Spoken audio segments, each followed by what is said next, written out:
Alors dans ce monde si ordinaire, c'est clair qu'il y a des tas de tentatives d'espérance. Et j'appelle tentatives d'espérance des modèles ou des essais plus ou moins réussis de la part des hommes pour faire naître ou pour entretenir un espoir. Et il peut y avoir plusieurs sources pour ce genre de tentatives, pour continuer à vivre malgré tout, pour continuer à lever un peu la tête à travers cette vie-là.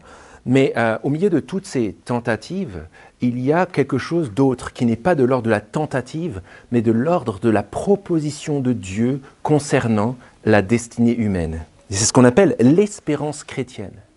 L'espérance chrétienne est d'une toute autre nature. Pourquoi ? Mais parce qu'elle est indestructible et éternelle. C'est-à-dire qu'elle n'a pas de fin. Pourquoi on peut le proclamer comme ça ? Parce que Dieu s'est investi dans toute la force de son être, Père, Fils et Saint-Esprit, pour qu'au cœur de ce monde, au cœur de notre fragilité, au cœur de nos doutes, nous puissions recevoir de sa part une espérance irremplaçable. Pourquoi irremplaçable ?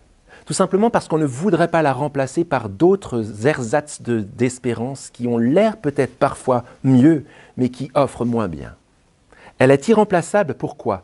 Et on le voit bien dans ce texte, parce qu'elle est garantie dans le ciel pour toujours, ça c'est la première partie du passage qui le dit, et parce qu'elle est à toute épreuve, ici et maintenant.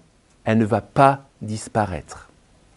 Alors gardons un regard sur les 5 premiers versets. Pour ceux qui n'ont pas pu avoir de Bible, etc., ne vous inquiétez pas, je projette le texte sur l'écran derrière moi. D'abord les versets 1 à 5, en particulier 3 à 5, qu'on n'a pas encore médité ensemble. On a une espérance irremplaçable parce qu'elle est garantie dans le ciel pour toujours. Comment est-ce qu'on le voit dans ce texte-là ? Pierre annonce d'entrée la couleur. Lisons ce verset 3. Il est heureux, il bénit Dieu, c'est-à-dire il remercie, il loue Dieu, il le met à la première place. Pourquoi ? Parce que le Dieu et Père de notre Seigneur Jésus-Christ, selon sa grande miséricorde, nous a régénérés par la résurrection de Jésus-Christ d'entre les morts pour une espérance vivante. L'espérance chrétienne est une espérance vivante. Même si nous sommes mortels, l'espérance que Dieu donne est vivante. Il est Dieu le Père qui veut le bien pour ses enfants. Et en tant que Dieu le Père, il nous a régénérés. Alors c'est un mot peut-être compliqué, mais ça veut simplement dire, il nous a fait, lorsque nous avons placé notre foi en Jésus, passer de la mort à la vie déjà maintenant. La vie nouvelle est à l'œuvre déjà maintenant. Alors que parfois je vois mon corps vieillir d'année en année, de mois en mois, de jour en jour parfois. Mais notre être intérieur, comme Laurence l'a lu dans sa prière, se renouvelle de jour en jour. Pourquoi ? Parce que la puissance de vie de Dieu en nous régénère, nous fait vivre déjà maintenant. Il nous a redonné la vie. Et l'espérance dont il est question dans ce verset est une espérance qui est scellée, qui est solide parce qu'elle est scellée par la résurrection historique de Jésus-Christ. C'est pour ça que Pierre le dit ici. Il dit, il nous a régénérés par la résurrection de Jésus-Christ d'entre les morts. Pourquoi ? Pour qu'on se souvienne qu'aussi vrai que Jésus est historiquement mort et historiquement ressuscité, revenu de la mort à la vie, historiquement, aussi vrai notre espérance est vivante. Lorsqu'on oublie et qu'on pense à la fragilité de notre espérance, pensons à Jésus victorieux sur la mort, à Jésus vivant, à Jésus dans la gloire. C'est en lui et dans sa vie et sa résurrection que se trouve la source de notre espérance. Enlevez Jésus, notre espérance disparaît. Souvenez-vous que Jésus est vivant pour l'éternité, notre espérance demeure. Elle est vivante. C'est une espérance vivante. Alors, dans le langage courant, quand on dit « l'espoir fait vivre », on pense que c'est juste quelque chose, c'est une formule pour dire « bon, il faut quand même quelque chose pour nous donner du courage, pour continuer à vivre, l'espoir fait vivre, jusqu'à notre mort », ou alors on dit « tant qu'il y a de la vie, il y a de l'espoir, mais après c'est la mort et c'est terminé ». Alors donc, j'essaie de trouver de la ressource dans ma vie pour traverser ce que j'ai à traverser. Là, ce que Pierre dit, c'est d'une toute autre nature. l'espérance dont il est question ici n'a que faire de la mort, dans le sens qu'elle traverse la mort et qu'elle demeure, quel que soit notre état, pour toujours. Et Pierre en précise les termes juste après. Il dit, c'est une espérance vivante, et nous sommes promis à un héritage qui ne peut ni se corrompre, ni se souiller, ni se flétrir, et qui vous est réservé dans les cieux. L'espérance dont Pierre parle ici nous propulse vers un héritage. L'héritage dont il est question ici, c'est une allusion, une image utilisée de l'Ancien Testament, où le peuple d'Israël, qui avait été libéré d'Égypte, était promis à un héritage, c'est-à-dire à la terre promise. C'était ça la notion d'héritage. Et Pierre dit, ah bah tiens, en fait c'est ça, ça ressemble à l'espérance chrétienne. Après avoir été libéré par Jésus de son péché, de sa révolte, de la mort et de la souffrance, les hommes et les femmes que Dieu a pris pour lui, dans la foi en lui, sont destinés à un héritage. Et cet héritage-là, ça n'a rien à voir avec la petite bande de terre en Palestine actuelle. Regardez. C'est un héritage qui ne peut ni se corrompre, c'est-à-dire qu'il ne peut pas être bidouillé par quiconque. Il ne peut ni se souiller, c'est-à-dire qu'il ne peut pas être sali par le mal, le péché ou quoi que ce soit d'autre qui pourrait salir les choses ici-bas. Et il ne peut ni se flétrir, c'est-à-dire qu'il ne peut pas s'abîmer. Pourquoi ? Parce que c'est un héritage qui est réservé dans les cieux. Il n'est pas soumis aux facteurs de destruction et de corruption qui agissent ici et maintenant. Et ça nous pose la question, on est obligé de se poser la question. Si tel est notre héritage, comment est-ce qu'on laisse cette certitude impacter notre vie, notre assurance et notre manière de construire nos héritages ici et maintenant ? Parce qu'on a forcément des coffres forts très chers. Alors ça, j'ai pris celui qui m'impressionnait le plus. Je ne sais pas ce qu'il y a dedans, mais en tout cas, on imagine que ça doit être très précieux. Mais dans ce monde-là, parce que tout est corruptible, tout se flétrit et tout passe, le coffre-fort le plus cher, le plus blindé, en fait, est inutile. Puisque qu'est-ce que vous voulez dans cette terre protéger, même avec un coffre-fort solide, des choses qui passent. On est déjà là dans l'invitation, on va le voir un peu plus tard, mais on est déjà là dans l'invitation à ne pas être fou, à ne pas placer notre espérance, notre héritage, dans ce monde-là où tout passe. Et bien sûr, alors on pourrait se dire, oui, bon, ça c'est une forme de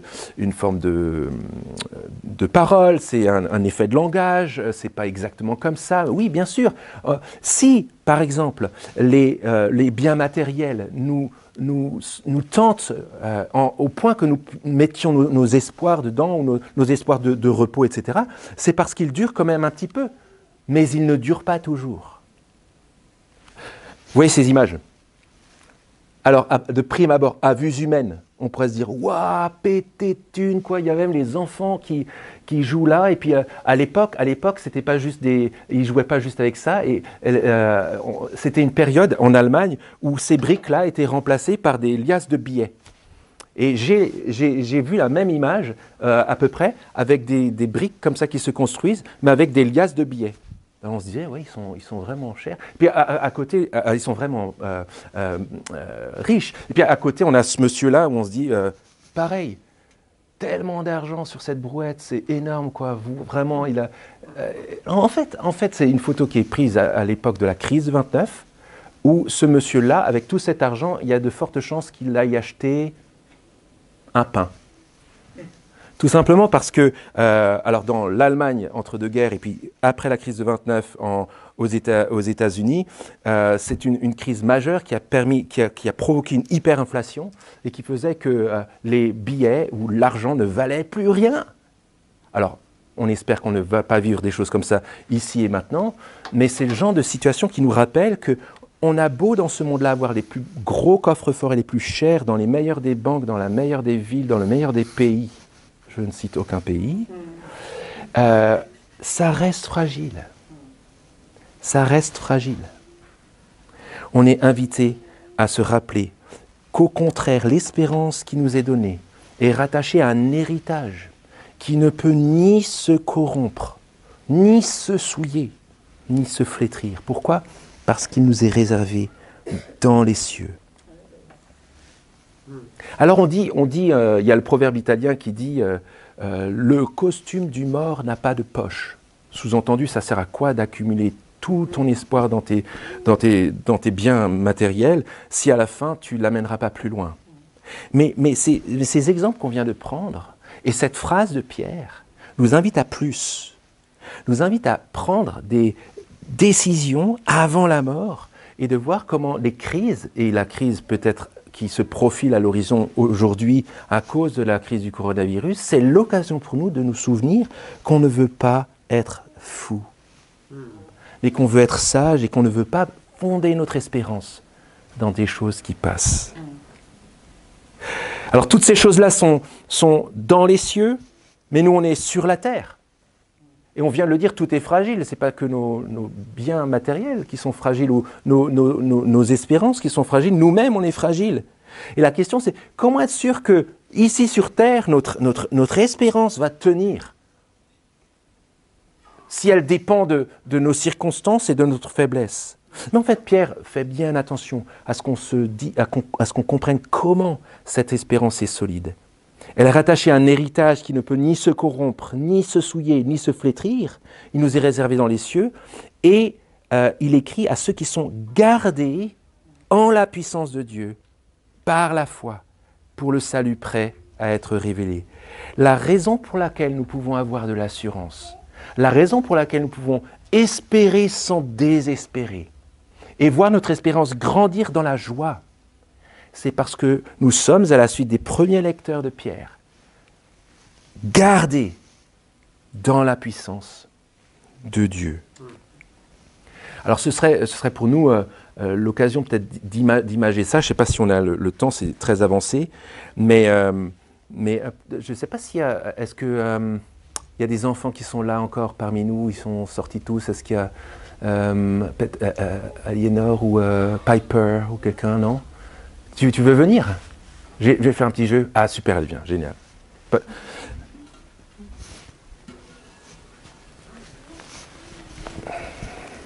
Je t'attends. T'inquiète pas.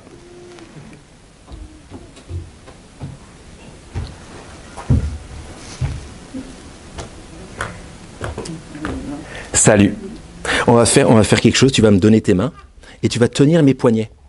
Tu sais, parce que parfois, quand par exemple les gens ils sautent en trapèze, c'est comme ça qu'ils font. Donc tu serres fort, vas-y, serre-moi fort. Moi je te serre fort.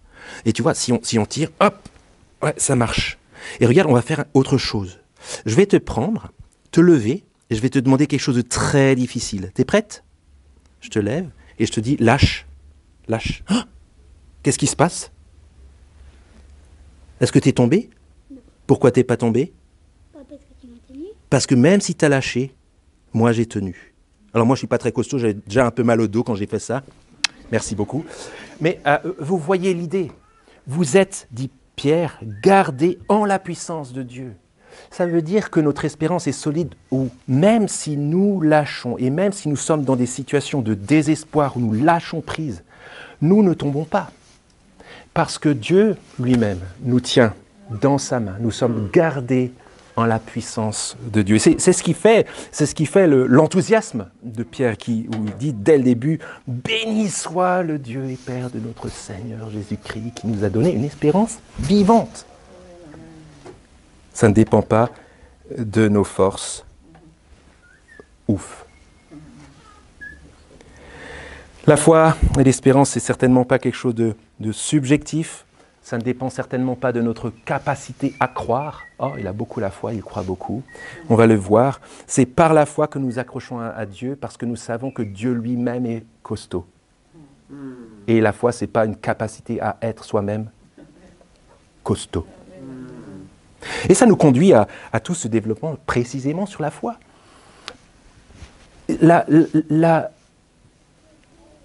L'espérance que Dieu nous donne, elle est garantie au ciel pour toujours, et on vient de le voir, d'en avoir un aperçu.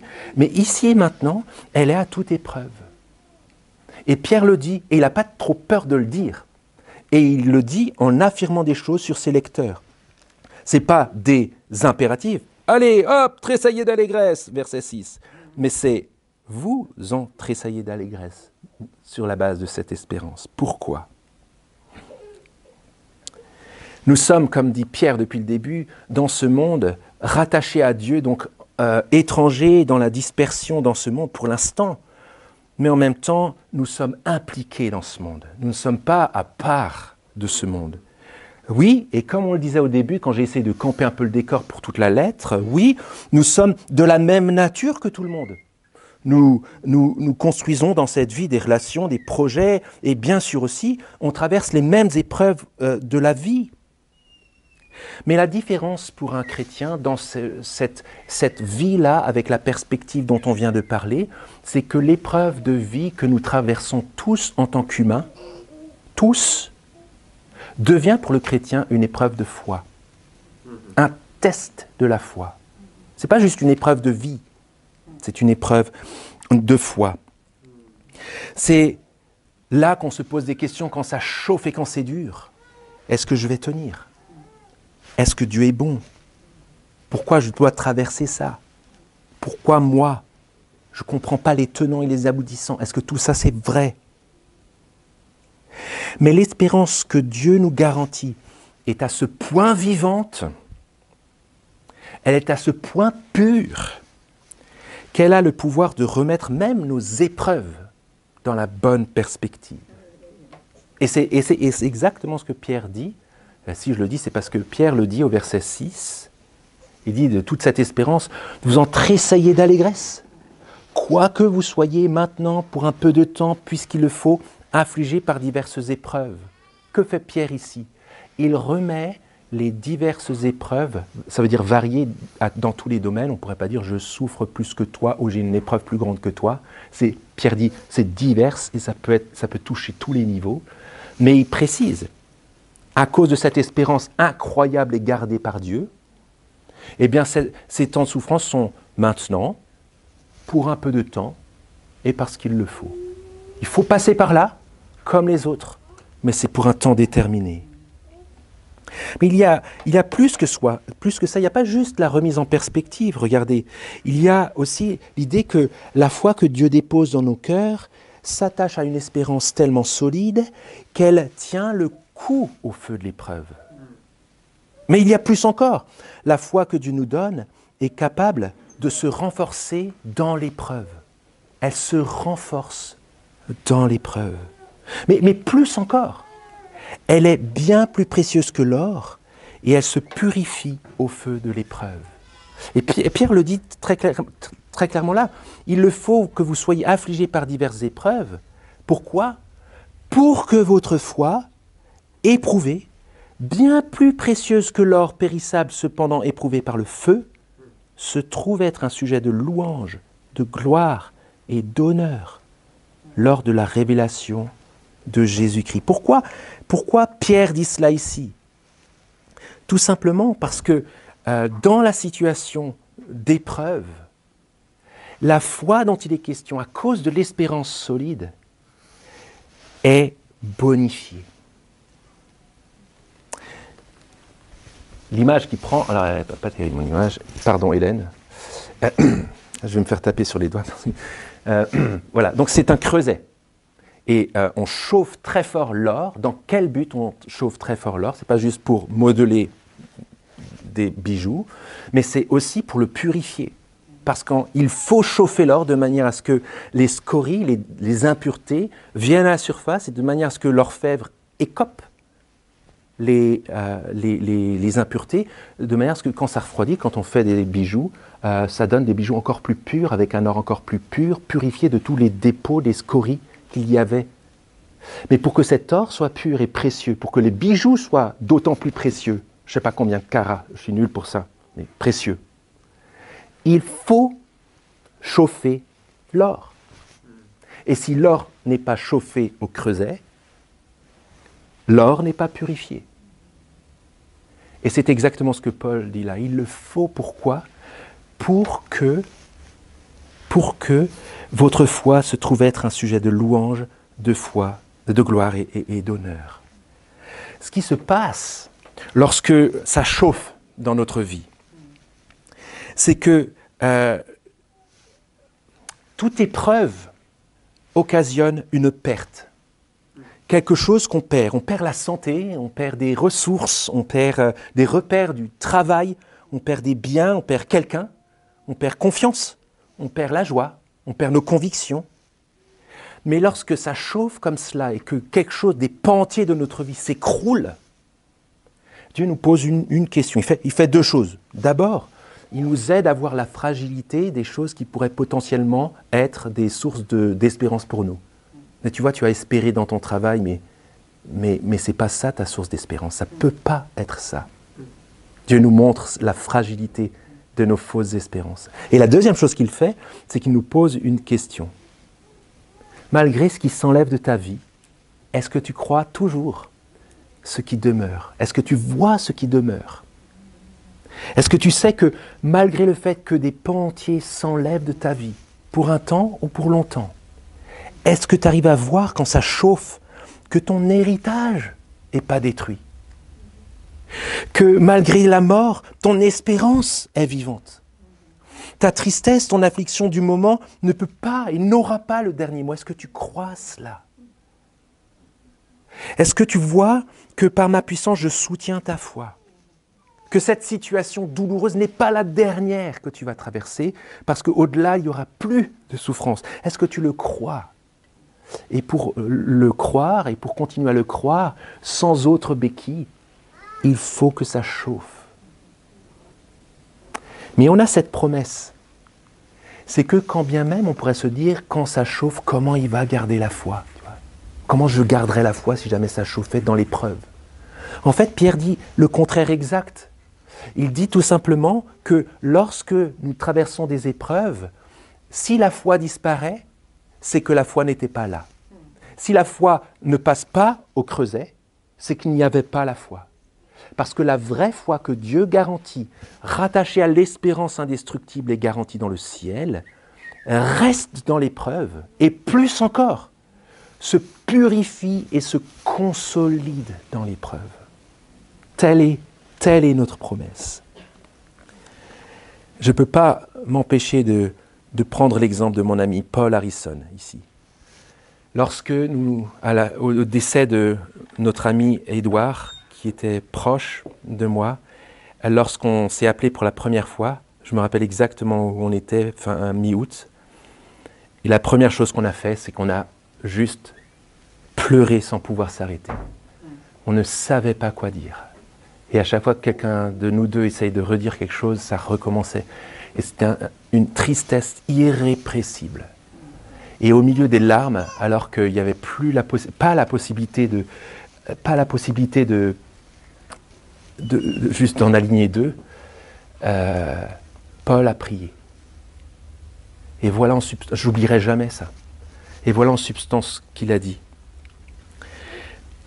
Père, on ne comprend pas, c'est dur. Père, pourquoi? Mais Père, merci, parce que tu es bon. Merci parce que tu es souverain. Merci parce que tu es juste.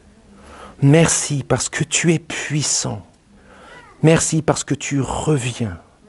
Merci parce qu'un jour tout ça, ce sera fini. Et je t'aime, Seigneur. Et dans un cri qui m'a marqué à vie. Une épreuve incompréhensible dans laquelle se révèle ce qui demeure vraiment. Notre foi purifiée.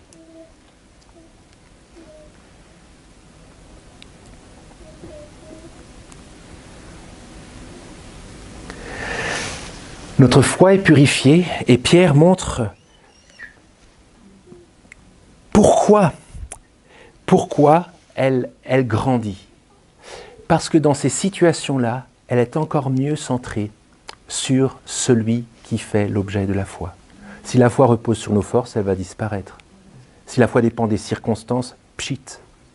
Mais si notre foi est fondée en Jésus, elle demeure. Au point, regardez à quel point. Pierre dit, vous l'aimez sans l'avoir vu, sans le voir encore. vous croyez en lui et vous tressaillez d'une allégresse indicible et glorieuse. C'est-à-dire dont on ne peut même pas parler tellement, elle est grande, parce que vous remporterez pour prix de votre foi le salut de vos âmes. Jésus est ressuscité. Il est la source de l'espérance à laquelle s'attache notre foi d'une manière indestructible, pour un salut certain et pour une joie qui ne dépend pas des circonstances. Cette joie dont Pierre nous parle n'a rien d'une insouciance stupide et ignorante, d'une espèce d'auto-persuasion à la bisounours sur un petit nuage, tout est bien, tout est pour le meilleur, dans le meilleur des mondes, un peu à la manière de Voltaire, dans Candide. Ça n'a rien à voir avec cette espèce de béatitude béate. C'est une joie aussi indestructible et éternelle que Jésus lui-même. Vous tressaillez malgré l'épreuve. Alors, c'est pas parce que Brian a fait la première partie que je fais allusion à ça, mais ça m'a toujours marqué. Dans la Constitution américaine, je crois, c'est Pursuit of Happiness au début. Oui, c'est le droit d'avoir la capacité de poursuivre. Ben c'est ça, donc c'est l'objectif de vie. Donc tu vas aux États-Unis pour faire ça et tu le fais, et puis parfois ça marche, c'est American Dream, ça marche, etc. Et donc en fait, on devrait dire que cette attente dans la vie, l'attente du bonheur pour la vie, c'est une attente qui est bonne et juste. C'est pas ça le problème. C'est juste et bon, et Dieu aime qu'on cherche le bonheur dans cette vie. Mais la question, c'est dans quoi nous cherchons notre bonheur. Oui. Et Pierre donne la réponse ici. Le vrai bonheur, s'il existe, doit être indestructible. Sinon, ce n'est pas un vrai bonheur. C'est un bonheur qui fait pchit. Il doit être permanent, il doit être vraiment solide. Il doit être au cœur de l'épreuve et à l'épreuve de l'épreuve. Les amis, on va s'arrêter là. Et on a déjà largement à boire et à manger. Je vous propose de relire ce texte, peut-être avant de vous coucher ou dans la semaine, pour le prier, pour le méditer. Mais on est là devant la promesse incroyable d'une espérance qu'on ne peut pas remplacer. Et cette espérance qu'on ne peut pas remplacer a une perspective. Elle a pour prix le salut de nos âmes. Un jour, nous verrons Jésus. Un jour, toute souffrance sera terminée. Un jour, nous serons l'objet, comme le dit Jésus, de gloire, d'honneur et de louange avec lui pour toujours. Nous avons une espérance, une irremplaçable. Je vous invite à un temps juste de silence et je vais prier pour conclure.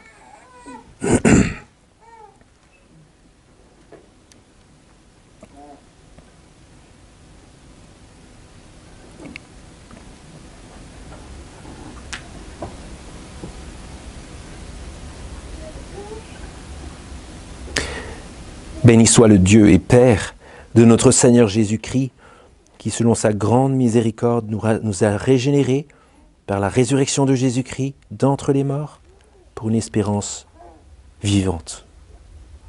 Et notre Dieu, notre Père, nous te remercions pour l'éclairage de ta parole qui change notre vision du monde.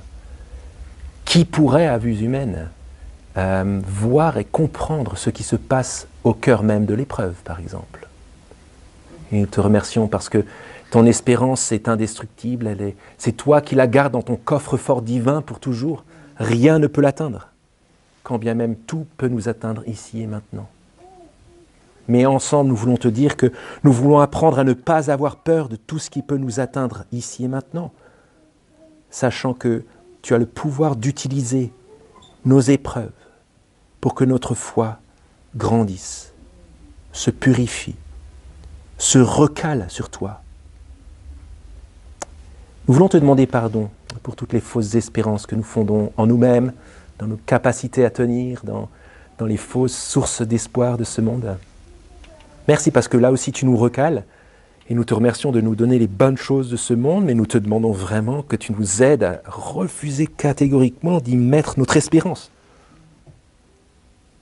Enfin Seigneur, Nous te prions que dans ta grâce, alors que nous constatons que par ta puissance, notre foi tient le coup, cela puisse être un sujet de joie incompréhensible, de joie nouvelle, de joie qui dure, de joie profonde, de joie débordante. Parce qu'au-delà de tout ce qui pourrait générer notre tristesse, tu es notre joie. Dans le nom de Jésus. Amen.